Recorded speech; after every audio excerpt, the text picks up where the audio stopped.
ಗೋಬಿ ಮಂಚೂರಿ ಸ್ವಲ್ಪ ಹುಳಿ. ಅಯ್ಯ ಚಿಕ್ಕಪ್ಪ, ಏನೋ ಎಲ್ರನ್ನೂ ಗುಂಡಿಗೆ ತಳ್ಳಿ ಏನ್ ಮಾಡ್ತಾ ಇದೀಯೋ?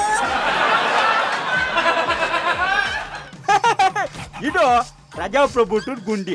ನೀವು ಕಾಂಗ್ರೆಸ್ ಹಾರೋ ಹಾರೋ ಗುಂಡಿಗೆ. ನೀವು ಬಿಜೆಪಿ ನೀನು ಹಾರೋ. ಇವ JDS ನೀನು ಹಾರೋ. 9 ತೋಳ ಹಳ್ಳಕ್ಕೆ ಬಿತ್ತು. ನೀನೇನು ಹೈಕಮಾಂಡ ಬಾವಿಗೆ ತಳ್ಳಿ ಮಜಾ ತಗೋತಾ ಇದೆಯಲ್ಲ. ಜೀವನ ಅಂದ್ರೆ ಹಂಗೆ ಕಳ ಮುಂಚಿರಿ. ಬದುಕ್ಬೇಕಂದ್ರೆ ಇಂಥ ಗುಂಡಿಗೆಲ್ಲ ಬಿಟ್ಟು ನಾವು ಈಜಾಡ್ಲೇಬೇಕು. ಏನಂತೆ ಅಲ್ಲ? ಅಯ್ಯ, ಆ ಬಜೆಟ್ ನಲ್ಲಿ ನಿಂಗೇನಾದ್ರೂ ಸಿಕ್ತೇನೋ? ಹೋ, ನಾನು ಸಿದ್ದಣ್ಣ ಸಾಲ ಮನ್ನಾ ಮಾಡ್ತಾರಂತ ಖುಷಿಲಿ ಕುರಿ ಮೇಯಿಸ್ಕೊಂಡು ಗೆದ್ದಿಲ್ ಕಾಯ್ತಾ ಇದ್ದೆ. ಆಮೇಲೆ ನಮ್ ಸಿದ್ದಣ್ಣ ಸಾಲ ತೀರ್ಸ್ಬೇಕಾಗಿದ್ ನಾನಲ್ಲ, ಕೇಂದ್ರ ಸರ್ಕಾರ ಅವ್ರ ಹತ್ರನೇ ಕೇಳಿ ಅಂತ ನಮಗೆಲ್ಲ ಬೈದ್ ಕಳ್ಸರ್ಕೊಳಬಿಟ್ಟಿದೆ. ಯಡಿಯೂರಪ್ಪನವ್ರೆ, ಶೋಭಾ ಕರಂದ್ಲಾಜೆ, ನೀವೆಲ್ಲ ಸ್ವಲ್ಪ ಅಲ್ಲಿ ಹೋಗಿ ಕನ್ನಡ ಕೂತ್ಕೊಳ್ಳಿ. ನಿಯೋಗ ಕರ್ಕೊಂಡು ಹೋದ್ರೆ ಬಾಯಿ ಮುಚ್ಚಿಗೆ ಕೂತ್ಕೊತಾರೆ. ಇವ್ರು ಅಲ್ಲಿ ಹೋಗಿ ಇಲ್ಲಿ ಹೋರಾಟ ಮಾಡ್ತಾರೆ. ಅಲ್ಲಿ ಸ್ವಲ್ಪ ಹೋರಾಟ ಮಾಡಿ, ಎಲ್ಲ ರೈತರಿಗೂ ಅನುಕೂಲ ಆಗಲಿ.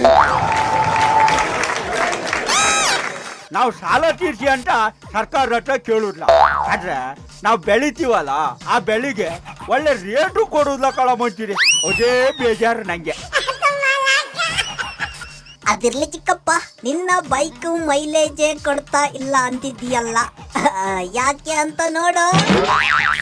ಹೋ, ಈ ಕಾಳ ನನ್ ಮಗ ದಿನಾ ರಾತ್ರಿ ಬಂದು ನನ್ ಪೆಟ್ರೋಲ್ ಕರೀತಾ ಇದ್ದ. ಅದಕ್ಕೆ CCTV ಹಾಕ್ಸಿದೀನಿ. ಕೈಗೆ ಸಿಗ್ಲಿ ಅದೇ ಪೆಟ್ರೋಲ್ ಕುಡಿಸಿ ಇವ್ನ್ ಮ್ಯಾಲ್ ಕಳಿಸ್ತೀನಿ.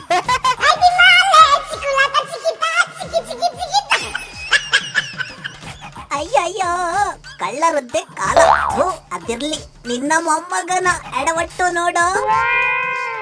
ಹೋ, ಈ ಗಂಡು ಮಾಡೋ ಕಿಟಾಪತಿ ಉಂಡ ಎರಡ ನೋಡಿಲೆ.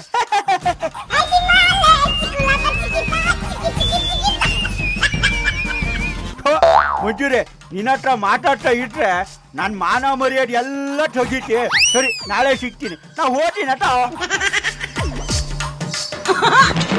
ಗೋಬಿ ಮಂಚೂರಿ ಸ್ವಲ್ಪ ಹುಳಿ.